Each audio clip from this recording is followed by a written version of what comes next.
Marxism 104. Bourgeois exchange. In our last video we identified the nature of commodities, but how exactly are they exchanged in the bourgeois capitalist world? Firstly, we need two owners of commodities. The commodities exist within the market, and must represent the will of their owners. Each owner must recognize the other's private ownership.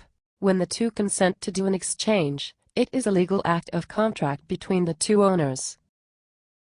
An owner is but the personification of the economic relations between commodities. And that economic relation between commodities is, as we saw in the previous video, that each commodity looks at every other as a measurement of its own value created by socially necessary labor time. For the owner of the commodity, he must have no use value in his own commodity, otherwise he would use it, and not bring it to market. It must however have use value for other owners. For the owner it has only use value as a depository of exchange value, a means of exchange. When exchanging, the owner exchanges for something of use value to him, and sells that of no use value to him, but of use to the buyer. The exchange allows the exchange value of a commodity to be realized. Thus, since one must realize exchange value before one possesses an object, the quantitative exchange value must be realized first.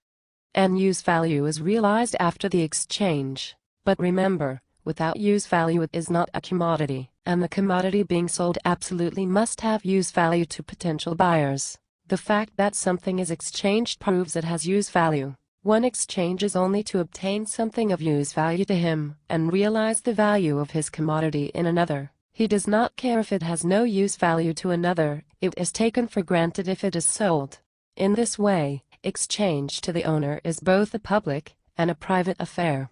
In the simplest sense, the owner's commodity is the universal equivalent of all the others, and so will pay for all the others with a quantity of his own commodity. But there is no general form here, and owners exchange impulsively, but intuitively are referring to a universal equivalent. And while initially this can be the owner's own commodity, it must eventually become set apart and function as a universal equivalent excluded by the rest, with equivalent use values set in comparison to it. Thus money is formed by necessity and stands apart, so that we have commodities on the one side and money on the other. Each commodity is a use value, and money is how one expresses their exchange value.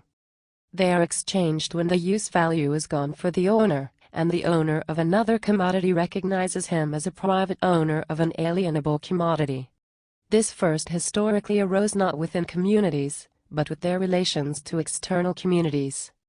The constant repetition of this exchange makes it a normal social act, and it takes its place within the communities. When this happens, within the community some commodities are produced purely for exchange, and there is a firmly established recognition of products of utility and of exchange. The quantitative proportion of exchangeability is dependent on their production, and custom stamps them with their exchange value magnitudes, or prices. Commodities are equivalents insofar as use value exists in them. The need for a universal equivalent, and its arising, must occur simultaneously. Commodities cannot be exchanged on a large scale without them being equated to one special article. The universal equivalent at first takes different forms, until it is crystallized in the money form. Money first attaches itself to chief portions of alienable wealth, like cattle. Thus nomads develop money first since they have the most alienable products, and come into contact with many other races. Eventually humans can become equivalents in pre-bourgeois society as slaves.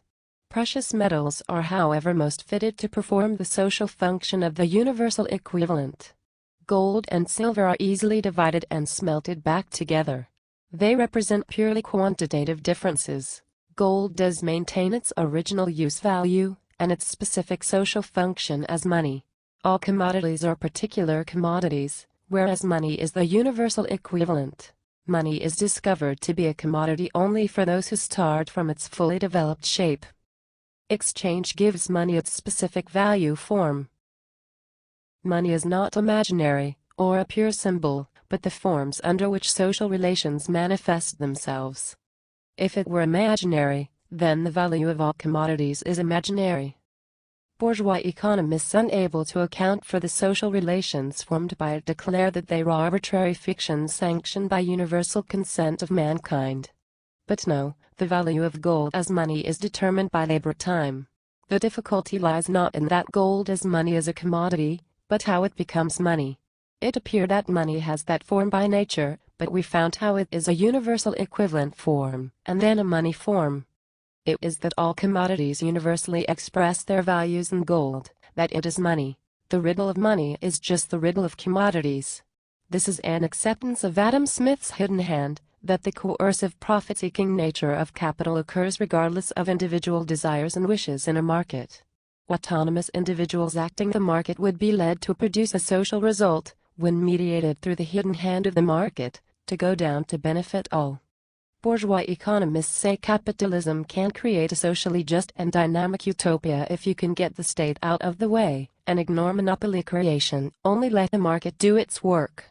If we accept the conditions of the utopian dream, the question is, does it really benefit everybody? No, it will just benefit the bourgeoisie, and it will screw the workers. The closer to liberal markets we get, the greater the environmental and labor qualities are degraded.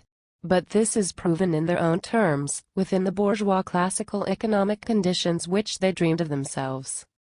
If things stated are unrealistic, they are because that is how the liberal bourgeois economists imagine it. We will see that Marx's analysis becomes much more elegant than anything dreamed up by the bourgeoisie. To see how, all you have to do is subscribe.